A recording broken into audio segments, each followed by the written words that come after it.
পুরো জাতি মুস্তাফিজের সঙ্গে আছে, তাই ফিজের নয় বিপদ আসলে ভারতের। পাকিস্তানের পর বাংলাদেশও মুখ ফিরিয়ে নিল ভারতের মাটিতে খেলা থেকে।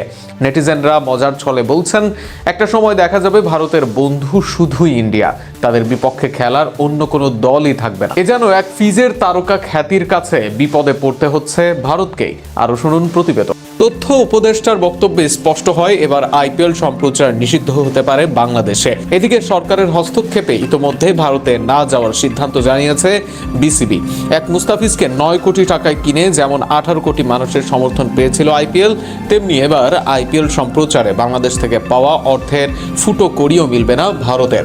শুধু কি তাই, ভারতে বাংলাদেশের 4 ম্যাচ অনুষ্ঠিত হলে সেখান থেকে কোটি কোটি টাকা আয় করতে পারত ভারত।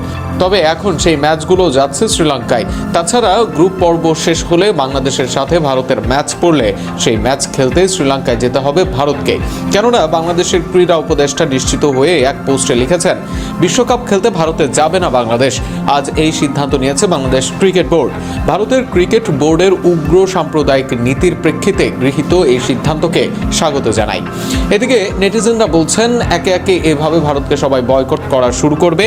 সেক্ষেত্রে ভারতের বন্ধু হবে শুধু ইন্ডিয়া, অন্য কোনো দলই তারা খুঁজে পাবে না। প্রসঙ্গত, টি-20 বিশ্বকাপের লিগ পর্বে বাংলাদেশের 4টি ম্যাচই ভারতের ভেন্যুতে নির্ধারিত রয়েছে।